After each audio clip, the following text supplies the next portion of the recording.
Hey geeks, what's going on? My name is Brandon. Welcome back to the Geek XP. This is our part 2 for my review of the Steven Universe 1 Hour Wanted special.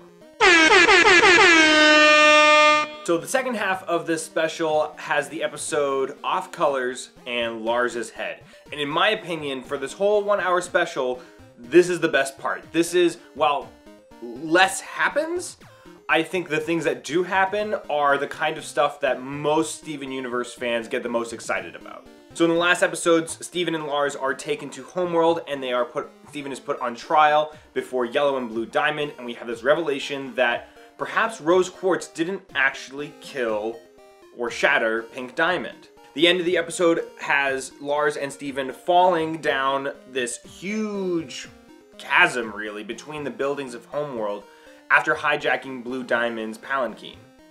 They are crashed and are trying to figure out what they're going to do when they're attacked by these robonoids. They scan them and attack. They have this funny moment where Lars is like, "Don't move and they won't be able to see you," which is obviously a Jurassic Park reference. And he's like, "I saw it in a movie once." And then when they get attacked, he's like, "I think that movie was about dinosaurs." So as they're escaping, they are rescued by these rogue gems, or less rogue, but more just sort of in hiding.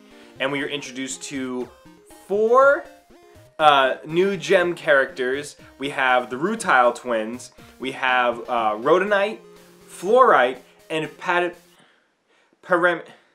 Rapsicalicophalopatorius Padparashka? So we're introduced to these 4 gems. The Rutile twins are a misformed Rutile gem. Rhodonite kind of reminds me a lot of Garnet. Is just a unwanted fusion of 2 different gems. I think part of them might be a pearl, what with the distinguished pointed nose and that little bit of floof on their shoulders, which reminds me a lot of the pearl garments that we've seen, not only in our pearl with her initial costume, but the 2 other pearls for the 2 diamonds.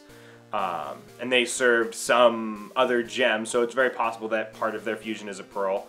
We have Fluorite, who is a 6 gem fusion, possibly more, and reminds me a lot of the caterpillar from Alice in Wonderland mixed with Grandmother Willow. And there's this crazy music that plays whenever she speaks, and she talks very slowly, and sort of reminds me of an elderly relative who, when you ask them how they're doing, they take a very long time to respond. Sort of like an end. And then we have Padparashka, or whatever it is, I have the hardest time remembering how it's pronounced, who is a faulted sort of seer gem, very similar to the Sapphires. However, she can only predict things that have just happened, which creates a lot of funny but can be annoying moments in the episodes, but I think they're mostly funny. So they meet these gems and they sort of find out, you know, they're off colors. So they are sort of in hiding because they are not needed on the surface. So they've been in hiding for all of these years. The robonoids eventually do find them, however, and attack. Everyone hides, and as they're doing their scan, Lars jumps into action. You know, he seems, you know, to feel for these gems who have been afraid and hiding for all their lives, sort of like him. And after talking to Steven and sort of having this revelation about it's okay to be afraid, he becomes awesome in this moment. He saves the Rutile twins, and in that moment that the robonoids scan him, and it's revealed that they can't see him because he doesn't have a gem. They can see Steven and the others because once it hits the gem, it identifies them as a target. But with a full human, he's practically invisible. So that happens. He saves Padparashka. Did I say it right? He saves Padparashka and says, like, that was probably the coolest thing I've ever done. Which is true. It is the coolest thing he's ever done. When he's super scared, before that, we have this beautiful moment where he and Steven are hiding, and he says, like, "Lars, it's okay," and he puts his hand on his chest, and Lars puts his hand on his chest, which goes back to, oh god, it was all the way back with the Moss episode. I think it was called Lars and the Cool Kids, I think was the name of the episode, and they start that little thing where they just sort of like touch each other's chest instead of hug, and so they do that. Lars feels good, and that's when he jumps into action. He saves Rhodonite, and all this cool stuff, and he picks up this rock, and starts fighting off these robonoids, and Steven's helping, they're shooting, things are exploding, it's awesome. Lars goes like, okay, okay, and he jumps onto one of them, and it's super exciting. Lars is in it. He's channeling his inner Sadie, and he uses his rock, and during this fight, there's an explosion that Lars causes when he destroys one of the Robonoids, and he gets flung really hard into this pillar, and he falls, and when he hits the ground, he doesn't move. Steven runs up to him, he's like, Lars! And all the other gems are like, woo! We did it! We won! After they've won, obviously, Pat Barashka is like, we're winning! We're winning! And this is where this second half of this special gets intense. Like, from here to the end, there are these cool, like, things that we come up with, and this is one of those classically Steven Universe heavy emotional moments where Steven goes up to Lars, and he's looking at him, and he doesn't seem to be okay. Doesn't seem to be breathing, and Steven checks for a heartbeat, and there's none. He is stone cold dead, and I'm just sitting there like, you think spit?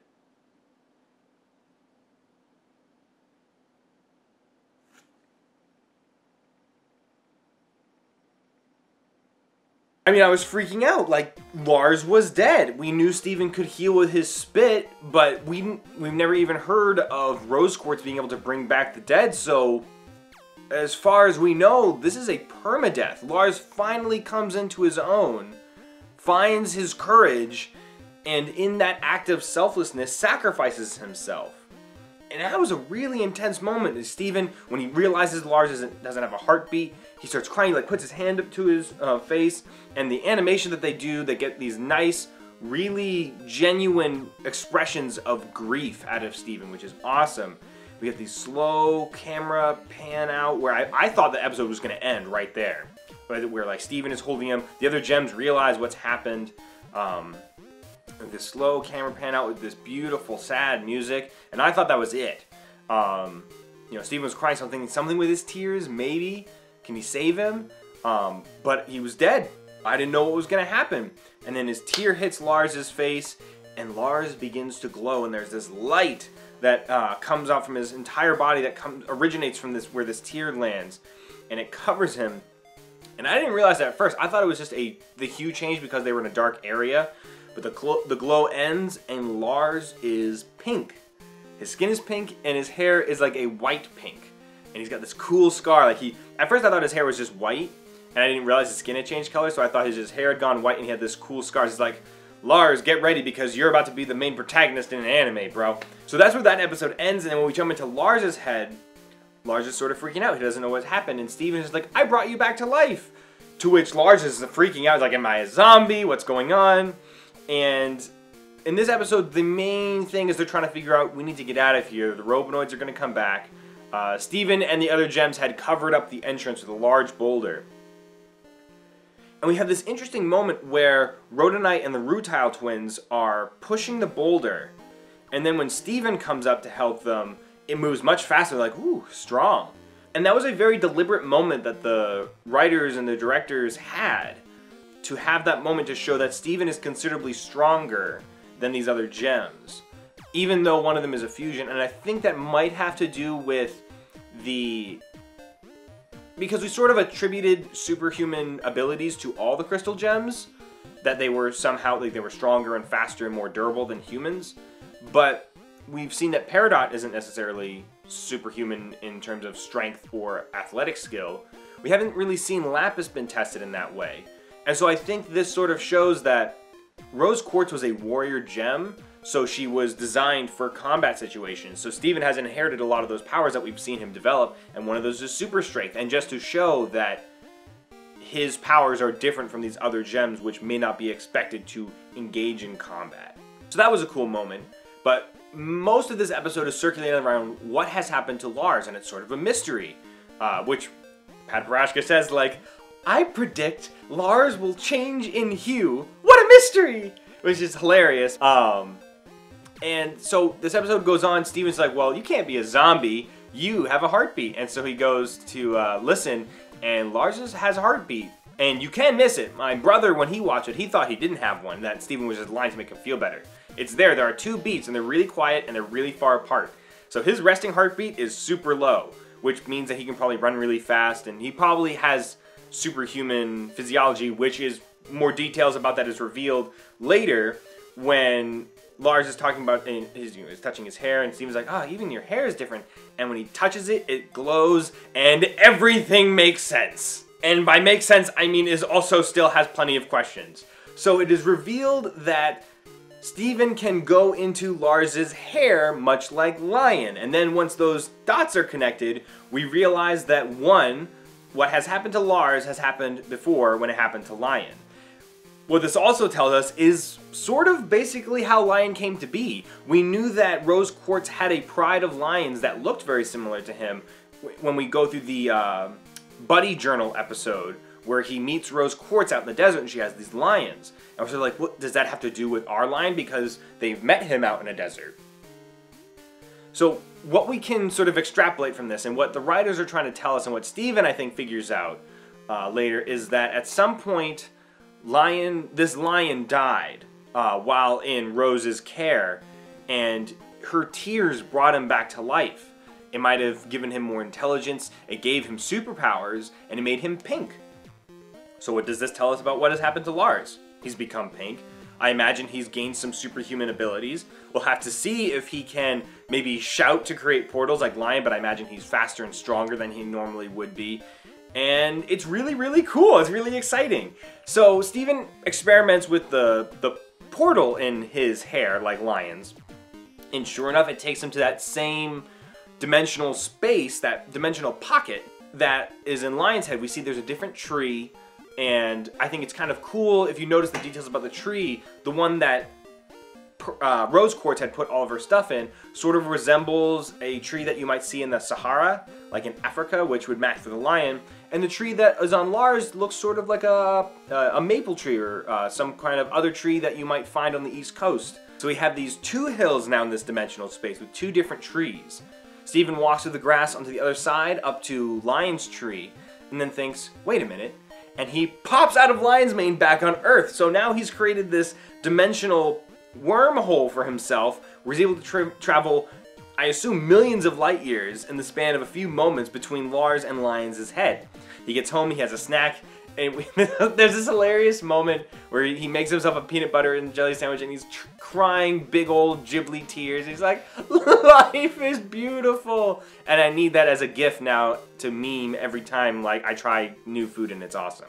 Or old food and it's awesome. Like, peanut butter is great, guys, let's be real. None of the gems are home. They're out presumably trying to find a way to get to Steven, and he goes back. He brings all the food. He's like, I've made an amazing discovery. We can get back to Earth via Lars's head, and Lars is trying to figure out all of this stuff, and Steven offers him the food, but he doesn't take it. He's not hungry, which is weird because in the previous episode, they talk about food a lot because of how hungry he is, and he mentions, like, I hope they have a fast food place, which we've seen Lion eat those magical crystal lizards before, but I don't know if he actually needs to eat, so I'm curious if Lars needs to eat, if maybe this gem magic has made him similar to a gem who don't need to eat. He probably can eat if he wants to, but I suspect he doesn't actually have to eat anymore. I don't even think Lion has to eat those lizards. I think he does it because it's fun and because he's a cat, and that's what cats do. They torture small creatures and then expect rewards afterwards. They talk to the off-colors, and Steven's like, I can take us all to Earth. And, you know, with a juice, we bring it from Earth. And they talk about, well, that's impossible. Earth was destroyed by the diamonds, which I thought was really interesting. It sort of illuminated in a way how the diamonds are maintaining that illusion that they are perfect, infallible beings. These gems had a rebellion on Earth, and of course the diamonds snuffed it out. No questions asked, their authority is maintained, the illusion of their perfection is maintained. So of course they would have told all the other homeworld gems that Earth was destroyed, which makes sense why it took so long for the homeworld to come back to Earth. For them to say that Earth was destroyed, it wouldn't make sense for them to start new campaigns to go back to that. I'm sure that the death of Pink Diamond, or the shattering Pink Diamond, may not be as common knowledge across all of Homeworld as they may like it to be. It might be something that the inner circle of the diamonds might know about. But I wouldn't be surprised if many of the regular gems on Homeworld think that she's still alive. so that they can maintain, because like if once they find out that a diamond could be shattered, that would sort of compromise the authority of the Diamond Authority. So I thought that was a cool moment, but they sort of gloss over it. I'm sure we'll get back to it. And they try to figure out a way to get back, but of course Lars can't go back through this portal in his hair. And so they're trying to figure things out. Steven's trying to figure it out, and Lars is like, no, everyone go, I'll stay here. And through this arc we see between all 4 episodes, and I really think that Lars's arc is the most redeeming thing about this special, and it's the part that I've engaged with the most. I thought the trial was really cool, revealed something interesting about rose quartz, but Lars's arc is the thing that I remember the most. It's the thing I remember being wowed about the most in this arc, and this reveal of this power that Steven has, and the mystery of what Lars is capable of now that he has potentially new powers. The off-colors say, no, we'll stay here with you, we know this planet, but they are all very excited and intrigued to get to Earth. So now Lars is on Homeworld because he told Steven, okay, we'll stay, but you need to go home. You need to tell everyone that we're safe, that we're okay, and make a plan, and we'll find another way to get home. And it's this really selfless act. Like he even says to the off-colors, I'm trying to perform a beautiful act over here. Like he's actively being selfless. You know, he found out that it's okay to be afraid. And when he realized that being afraid was okay, he was willing to overcome it, to become brave, to save others who were in danger, who were like him, who were also afraid, that he wanted to help people. And then in that sacrifice gave the ultimate sacrifice, saving them, and then is given this second chance. And Steven's like, he's arguing with him like, no, I'm not going to leave you. And Lars is like, stop trying to help me all the time. You brought me back to life. Let me be someone who deserved it. And I think that line is the conclusion of his current character arc. We might see a new one. I'm super interested to see what Sadie thinks of this, because I think Lars is now a objectively different person than he was before this. I think he recognized that he had many flaws and faults beforehand. He overcame those flaws, and his transformation is sort of a literal thing for him, but it is also a representation of the and personal change can take a long time, but for him it's happened very quickly. It's a very drastic change that's happened over a short amount of time, and this transformation, this physical transformation, is sort of representative of that. And I think it could even have, this transformation could have influenced part of his personality. We don't know. I'd like to think that he's made this change predominantly on his own with the assistance of the people around him. But in that line where he says, let me be someone who was worth it, he recognizes that he has been sort of a turd in the past, that he made this change, but that for someone like Steven, who's always trying to help people, this is his chance to give back to that. And I thought that was a great line. It was a great moment, and then Steven does the chest touch, and then Lars is like, no, forget it, and gives him the full hug. Lars and Steven are now true friends. They really understand each other, and Lars has come to terms with himself a little bit more, which has helped him come to terms with Steven. So Steven travels back. We had this cool sort of like, it reminded me, when Lion first like gave Steven the sword, and I think it might have been the first time he showed him the portal was he just sort of pushed him in there. But Lars sort of bows in a sort of knightly fashion, which to me, I'm sure is just like, it's a convenient way for him to use the portal. But to me, it transmitted to me that the art direction is telling us is that Lars will join Steven in the fight against Homeworld now. And that maybe these new powers he have will be the way that he does it. I think Sadie will be in the fight just because she's a badass, but whatever. Now Lars and Sadie can join him. Lars' superpowers and Sadie with her scar and maybe a pointy stick. So Steven uses the portal to travel back to Earth through Lion's Mane, and he's there, and the crystal gems and Greg and Connie come in, and Pearl is freaking out. They can't find a way to get to Homeworld, and they notice he's there. Pearl is crying. Garnet is ecstatic. She might have even known this was coming. Greg has tears in his eyes. Connie's mouth is wide open. So is Amethyst. And they run to him. Greg embraces his son. And Steven is laughing, but there's that hint of a cry in there. And it's this beautiful, happy, sad moment. And it's so awesome that they create these moments. And that sense of family within this cast has been so well solidified. A lot of shows really struggle with creating a family dynamic with characters that aren't necessarily family, but it creates such powerful story moments, and I'm so happy with the way this show has built it. So Lars is still on Homeworld. He has the off-colors, and I am confident that they'll be able to find a way to Earth. I think Lars will probably grow a lot. He will be even more different when he finally gets to Earth, and I'm super interested to see how Sadie responds. She will probably still be mad at him for running away when she really needed his help, and she is justified in that. But I think Lars will end up proving to her that he has changed, and I think he will be okay with having to prove that he has changed.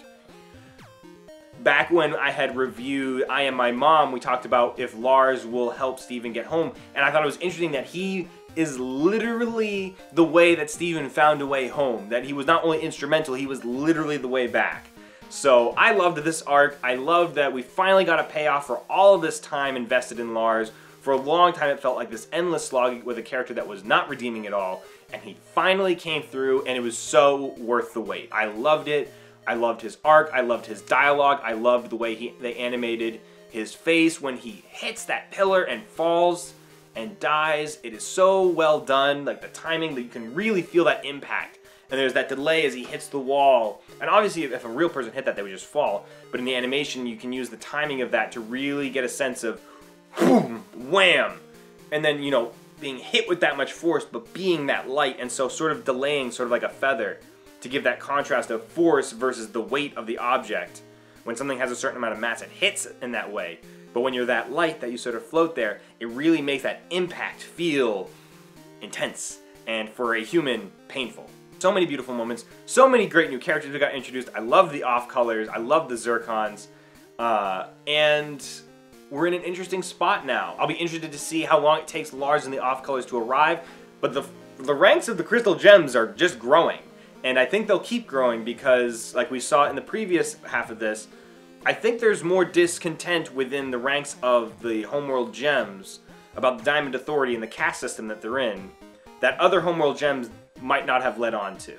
So I'm super interested to see where this goes. I'm super excited to see how Lars' powers develop and how he and Sadie's relationship develop with these new developments. Both him abandoning her in her time of need and him going through a huge change, both mentally and physically. So I'm so excited for that. I hope you guys are too. Let me know what you guys thought about this episode down in the comments below, and if you liked my review, put down your guys' thoughts. I'm sure I missed something. There's always so much in these episodes. I can't possibly think of all of it. I'm sure you guys have thought of or seen things that I didn't. Make sure to comment those down below. Like this video if you enjoyed, and subscribe for future content. Make sure to hit the bell icon so you guys are notified every time we at the Geek XP put out a new video. You guys have been awarded some Geek XP. Thank you so much for watching, and until next time, stay geeky, my friends.